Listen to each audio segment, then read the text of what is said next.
Setelah perjalanan panjang, akhirnya Xiaoshuan menemukan keberadaan Huzi yang sedang bersembunyi di tengah hutan karena tak memiliki waktu banyak. Setelah mendengarkan penjelasannya sebenarnya, Xiaoshuan mulai menyusun siasat untuk membebaskan Nona Tong dan Yue yang ditahan, namun bukannya melakukan penyerangan. Di sana, mereka malah dibuat bingung melihat Nona Tong yang berjoget-joget riang dengan pemimpin Julun yang ternyata mereka sedang merayakan hari bahagia sebagai adik dan kakak. Setelah menjalani hubungan baik, esok paginya mereka berpamitan pergi untuk kembali melanjutkan perjalanan menuju Fulong. Singkatnya, terlihat Huzi mengetes kehebatan pusaka purba untuk ngebelah lautan Ming. Setelah diamati dan diperhitungkan, pusaka purba hanya mampu membelah lautan Ming selama 15 menit. Artinya, mereka harus bisa mencapai lembah puncak kurang dari 15 menit sebelum formasi mutiara merah balik semula. PR-nya, tentu mereka harus bisa menemukan atau memiliki kendaraan atau pusaka, bahkan kodam yang ampuh agar bisa sampai ke lembah puncak dengan waktu yang terbatas.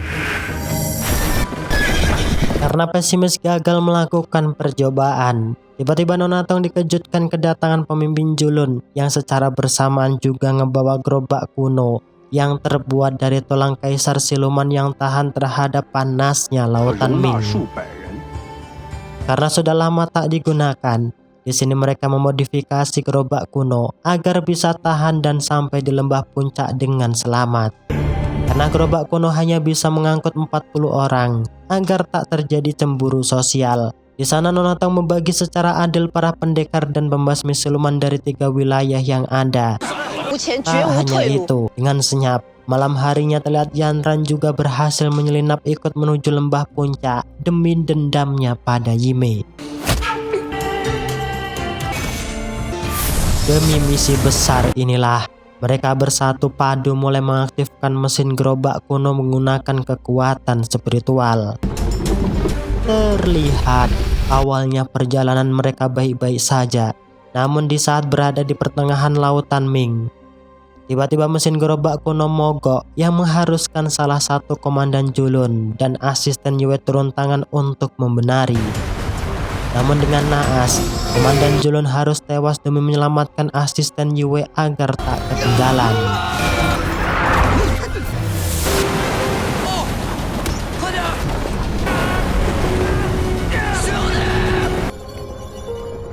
Setelah perjalanan panjang, akhirnya mereka pun sampai di lembah puncak yang merupakan tempat keberadaan para siluman dilahirkan. Karena belum mengetahui medan serta bahaya di depan, di sana Nona Tong membagi 3 pasukan agar mudah menemukan jalan titik keberadaan peri Yime.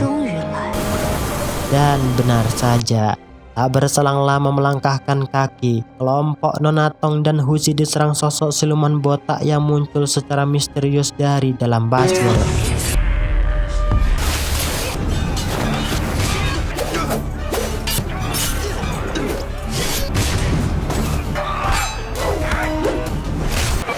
Karena siluman tersebut tak ada habisnya, Nona Tong memerintahkan pendekar Wu untuk kembali memanggil pasukan lain untuk dapat membantu.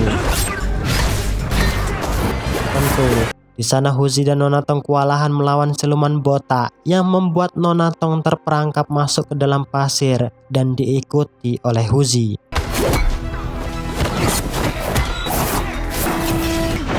Sedangkan di sisi lain terlihat kelompok pasukan Xiaoshuan juga mendapat masalah besar, yang mana kehadiran mereka di lembah puncak dihadang oleh leluhur pendekar Zhu yang dirumorkan sudah pernah di medan perang bersama leluhur Wuji.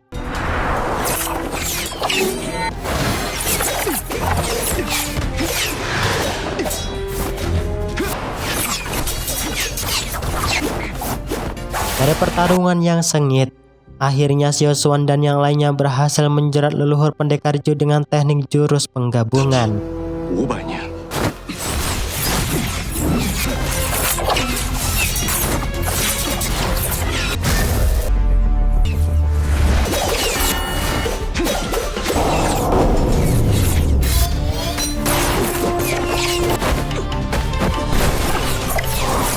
Setelah mengecek denyut nadi sang leluhur, di sana pendekar Ju terkaget sebab leluhurnya sengaja dijadikan boneka oleh seseorang. Tentu mereka menduga bahwa perbuatan tersebut tak lain ialah ulah Yime.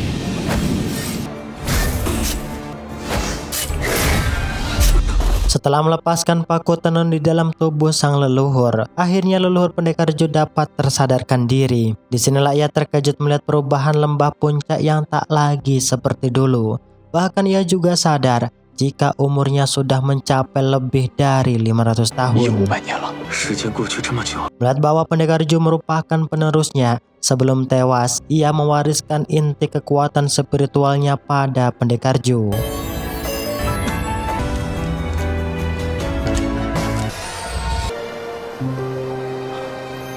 Setelah kembali ke camp, mereka kembali dikejutkan letupan sinyal darurat yang menandakan bahwa kelompok Huzi berada dalam bahaya.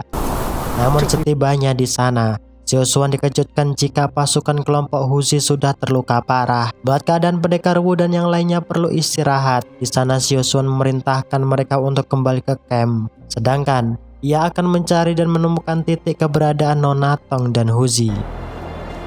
Di sisi lain, terlihat Huzi khawatir dengan keselamatan Nona Tong. Tentu mereka di sana tak bisa berbuat lebih karena terperangkap di dalam gua. Dalam mode bingung inilah, tiba-tiba mereka dikejutkan kemunculan arwah leluhur Sekte Zhao. Tentu Nona Tong seketika sembah takdim di hadapan sang leluhur. Bukannya senang melihat keturunannya, di sana leluhur Zhao malah kecewa sebab penerus sektenya dipimpin oleh seseorang wanita lemah yang ngebuat ia sangat malu. Tentu hal itu ia katakan sebab leluhur Zhao merupakan pendekar hebat yang terkenal dengan kesaktian tombaknya. Bahkan di sana ia bercerita kejadian 500 tahun yang silam, jika tombaknya tak sedikit melumpuhkan dan ngebunuh siluman yang ada. Namun di saat itu kejadian berubah terbalik setelah berhadapan dengan siluman harimau putih berekor 9 yang haus akan darah, yang hal itu membuat dirinya terjatuh reruntuhan batu dan terjebak hingga saat ini. Dengan asumsi tersebut, tentu Huzi tak terima jika ibunya disalahkan, yang mana ia tetap kekeh bahwa siluman harimau putih tidaklah jahat seperti apa yang telah dikatakan oleh leluhur Zhao. Dari adu mulut inilah, Nona Tong berusaha melerai sambil berkata bahwa misi kali ini bukanlah mencari keburukan seseorang. Meski dinilai lemah, akhirnya leluhur Zhao melatih keterampilan tombak Nona Tong agar memiliki kekuatan yang besar. Dan di saat inilah Nona Tong baru sadar jika ia bisa mengeluarkan inti kekuatannya berkat bimbingan leluhur Zhao.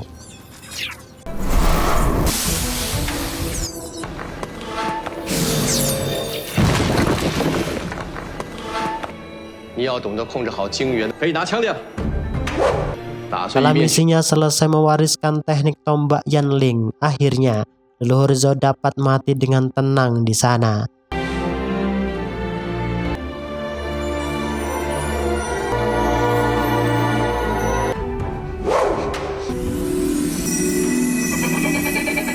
Akibat energi yang terkuras habis, tentu Nona Tong dan Huzi terjatuh pingsan. Yang untungnya, Xiaoshuan dan yang lainnya berhasil menemukan keberadaan mereka. Yime yang tak ingin tinggal diam, dari arah lain ia sengaja menciptakan bunga pemakan jiwa untuk menghabisi para pendekar 3 wilayah yang dengan berani bermain-main dengannya. Melihat tanaman yang aneh dengan pengetahuan luas, akhirnya pendekar Ju mengetahui bahwa bunga pemakan jiwa sengaja diciptakan Yime untuk menghabisi mereka semua. Karena tak ingin hal itu terjadi, Nenek Jiang dan yang lainnya berusaha membentuk segel pelindung guna mencegah bunga pemakan jiwa menyerap habis inti kekuatan mereka. Sedangkan pendekar Ju dan yang lainnya akan pergi mencari titik akar inti bunga pelahap jiwa.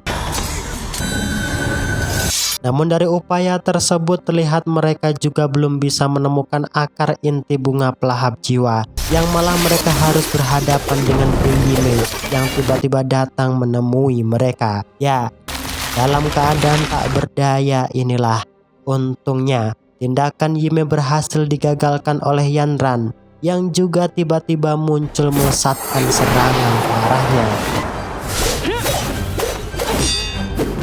Karena Yantan bukanlah lawan imbang, tentu kekalahan yang hanya ia peroleh. Yang untungnya, pendekar Ju berhasil memanfaatkan momen tersebut agar bisa terlepas dari jeratan bunga pelahap jiwa. Meski tubuhnya terjerat oleh benang sihir pendekar Ju, tentu hal itu bukanlah masalah besar bagi Yimei, yang dengan mudah ia dapat menjebolnya. Tak hanya itu, di sana Huzi juga terkejut kemunculan ibunya secara tiba-tiba yang membuat mereka semua melongo. Karena tindakan Yimei tak bisa dibiarkan berlarut-larut, tentu semua pendekar 3 wilayah mulai mencari jalan untuk mengetahui tempat persembunyiannya. Dan benar saja, setelah menelusuri gua, mereka dengan tak sengaja bertemu dengan seorang yang berteriak meminta tolong karena setengah tubuhnya terjepit bebatuan. Yang ternyata setelah diamati orang tersebut ialah leluhur Xiusuan Qi Wuji yang terbukti dengan tanda toh di tangan sebelah kanannya. Namun di sini Huzi agak tak yakin jika manusia di hadapannya ialah Qi Wuji, yang tentunya ia akan waspada meski Xiusuan percaya betul jika pendekar itu ialah leluhurnya. Nah, disinilah Qi Wuji bercerita bahwa setelah ia berhasil ngebunuh Kaisar Siluman, ia mendapat kutukan tak bisa meninggalkan lembah puncak, serta tubuhnya tak bisa merasakan apapun. Akibat tak menemukan cara keluar itulah ia melakukan meditasi bertapa, yang tanpa ia sadari tubuhnya sudah menyatu dan terjebak bebatuan. Tak mau leluhurnya menderita di sana, Xiusuan berusaha menghancurkan batu agar Qi Wuji dapat keluar. Setelah keluar inilah Qi Wuji kembali bercerita, meski ia berhasil ngebunuh Kaisar Siluman, namun ia belum berhasil memusnahkan jantung Kaisar Siluman, yang hal itu membuat seluruh manusia merasakan penderitaan akibat darah jantung Kaisar Siluman yang terus mengalir hingga terbentuknya Laut Merah. Tentu misi utama Qi Wuji saat ini tak lain mencari titik keberadaan jantung Kaisar Siluman agar Lautan Ming tak ada lagi. Mendengarkan titah tersebut, melihat Qi Wuji yang masih lemas, Xiusuan membawanya ke camp agar leluhurnya dapat beristirahat sementara waktu. Melihat jika orang yang bersama Xiusuan ialah leluhur Sekte Qi, tentu mereka semakin semangat, seakan-akan mendapatkan dorongan kuat agar bisa menyelesaikan masalah yang ada di lembah puncak.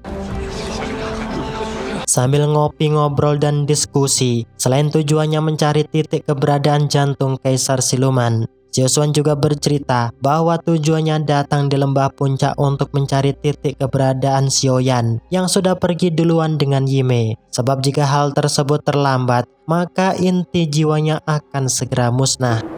Paham akan hal tersebut, Qi Wuji memberikan sedikit kekuatan spiritualnya agar lentera inti Xiusuan dapat bertahan sementara waktu sampai ia berhasil menemukan saudara kembarannya.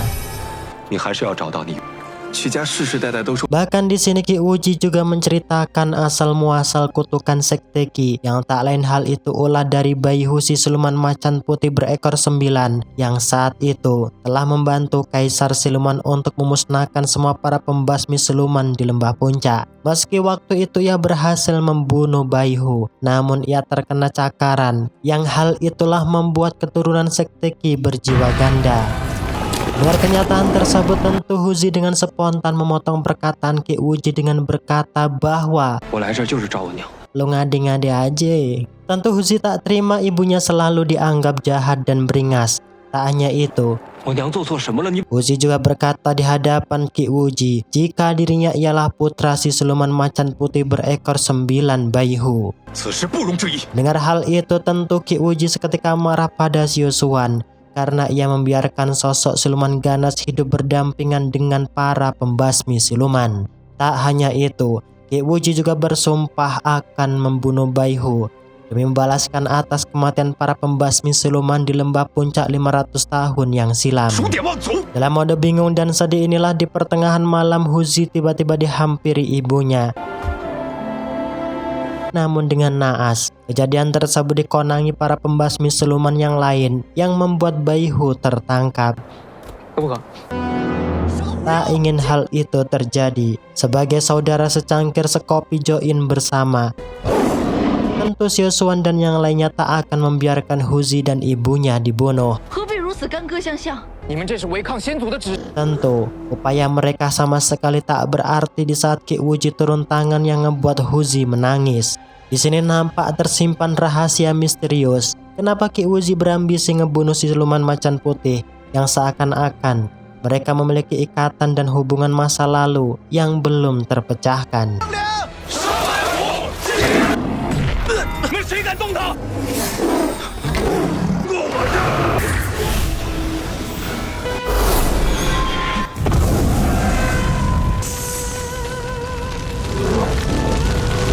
Setelah melihat kenyataan tersebut, Xiaoshuan memohon pada Qi Wuji agar bersedia membebaskan Huzi sahabatnya. Sebab sejauh penilaian Xiaoshuan, meski Huzi berdarah siluman, namun ia bukan seperti siluman reguler yang beringas melakukan kehancuran. Meski sudah berupaya menjelaskan, Qi Wuji tetap kekeh tak akan melepaskan Huzi. Sebab bagaimanapun, siluman tetaplah siluman. Karena tak ada pilihan lain demi kesetiaan kawan di sana, Xiaoshuan juga melepaskan inti kekuatan pemberian Qi Wuji. Sadar jika perasaan Huzi sedang tak karuan antara dapat bertahan hidup dan tidak, malam harinya mereka menemui Huzi sambil mensupport terus menyemangatinya agar dapat segera bangkit dari keterpurukan. Anak siapa yang tak sedih melihat ibu kandungnya mati terbunuh di depan matanya sendiri? Seakan-akan ialah anak yang tak berguna untuk hidup di dunia. Nah, begitulah kira-kira perasaan Huzi diungkapkan sama mereka. Singkatnya, pagi harinya terlihat Huzi mulai tersenyum tipis demi melegakan para sahabatnya.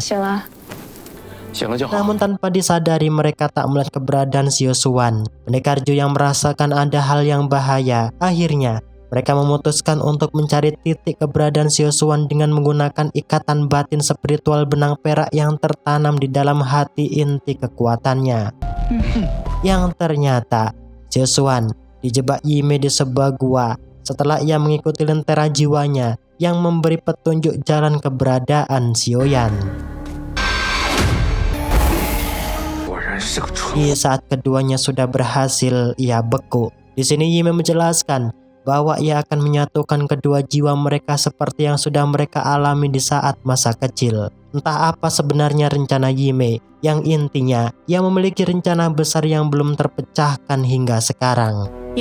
Sedangkan di tempat lain, Qi Wuji dan yang lainnya berhasil menemukan sumber aliran Laut Merah. Di sini ia menyuruh Nenek Jiang dan yang lainnya untuk dapat menahan aliran Laut Merah dengan kekuatan spiritual. Sedangkan ia akan pergi beberapa saat untuk memastikan keadaan yang sebenarnya di belakang sumber aliran Laut Ming. Tak hanya itu, Qi Wuji juga menyuruh para pendekar yang ada agar berpencar mencari titik keberadaan jantung siluman kaisar secepat mungkin. Ya, di saat Yime hendak menyatukan inti kekuatan lentera jiwa mereka, untungnya aksi tersebut berhasil digagalkan Xiaoyan. Demi sebuah dendam terlihat mereka berjuang melawan Yime agar dapat ia singkirkan dan bunuh secepat mungkin.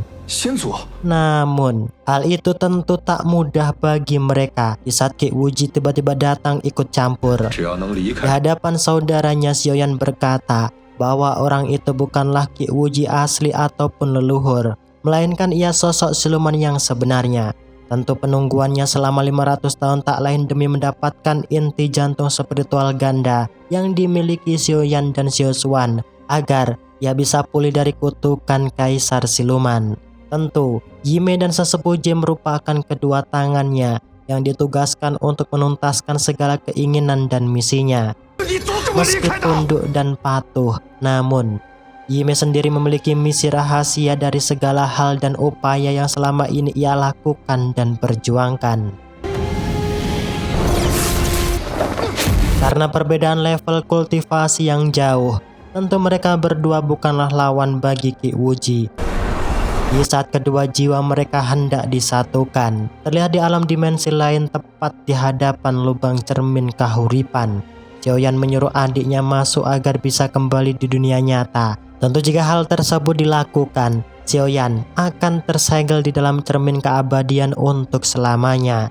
Sebelum bertindak, Xiaoyan meyakinkan adiknya bahwa sebenarnya alasan ia mengambil alih tubuhmu waktu itu tak lain demi mencari petunjuk teka-teki kutukan jiwa kembar keluarga Qi. Dari hasil yang ia dapatkan, akhirnya semua terjawab di saat ia sampai di lembah puncak bersama Yime. Dirasa misinya sudahlah beres. Di sana, Xiaoyan memilih tinggal dalam kesepian dalam keadaan yang masih sekarat. Untungnya, Xiaoshuan berhasil mengirimkan sinyal spiritual benang perak yang membuat Huzi dan yang lainnya berhasil menemukan dan menghentikan Qi Wuji. Merasa penantiannya selama 500 tahun dikacaukan, di sana Qi Wuji melesatkan serangan pada mereka semua.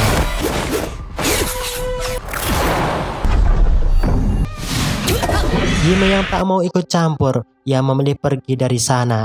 Dengan kekuatan spiritual 100 benang perak inilah, Pendekar Zhu berhasil menjerat Qi Wuji yang seketika berteriak menyuruh semua temannya agar segera pergi dari sana. Tentu Pendekar Zhu mengerahkan dan menggunakan semua inti spiritualnya demi menyelamatkan semua kerabatnya. Meski tertimpa reruntuhan batu, Qi Wuji tentu tak mudah untuk dikalahkan, yang mana ia kembali bangkit dan tak akan membiarkan mereka hidup tenang begitu saja. Di tempat lain, terlihat Yime melepaskan segel pelindung es pada siluman macan putih. Nyatanya, Baihu masih hidup berkat bantuan Yime. Disinilah akhirnya terkuak misi Yime yang sebenarnya, yang tak lain demi menemukan titik keberadaan jasad Ye Kongming yang merupakan majikannya serta istri Qi Wuji. Karena kesepakatan melakukan kongsi, tentu Baihu setuju membantu Yime asalkan ia dapat berubah wujud menjadi manusia kembali.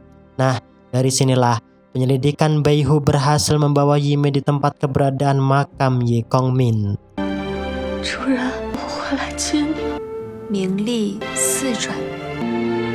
Tak hanya itu, di sini kita juga diberitahu bahwa Yime dulunya hanyalah boneka kain biasa yang diciptakan oleh Nona Ye. Karena 500 tahun yang silam lembah puncak merupakan tempat keberadaan hewan spiritual tumbuh dan muncul. Pada saat itu, secara tak sadar Ye Kongmin menemukan inti jiwa spiritual yang membuat Yime berubah menjadi gadis kalam bersifat dingin namun mematikan. Namun kondisi bahagia tersebut hancur seketika gegar lelaki buaya Qi Wuji yang saat itu memiliki hubungan dekat dengan Baihu. Yang nyatanya Ye Kongmin juga menaruh harap perasaan cinta pada Qi Wuji. Dan entah kenapa, di saat itu tiba-tiba Qi Wuji kesetanan setelah membunuh Kaisar Siluman, yang juga ia menjadi pemimpin kelompok pemburu untuk membunuh Baihu. Tak sebatas itu, setelah kekacauan yang terjadi, Qi Wuji juga menikahi Ye Kongmin di lembah puncak. Setelah setahun menikah, mereka dikaruniai seorang anak yang memiliki jiwa kembar.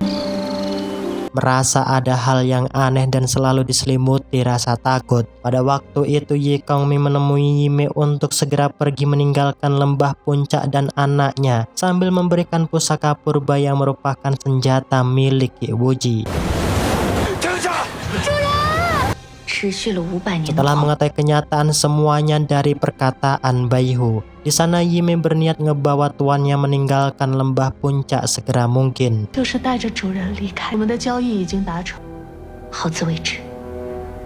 Namun, secara tak diduga, Yime dihampiri Yanran yang tetap ingin balas dendam atas kematian nenek dan kekacauan yang dibuat olehnya.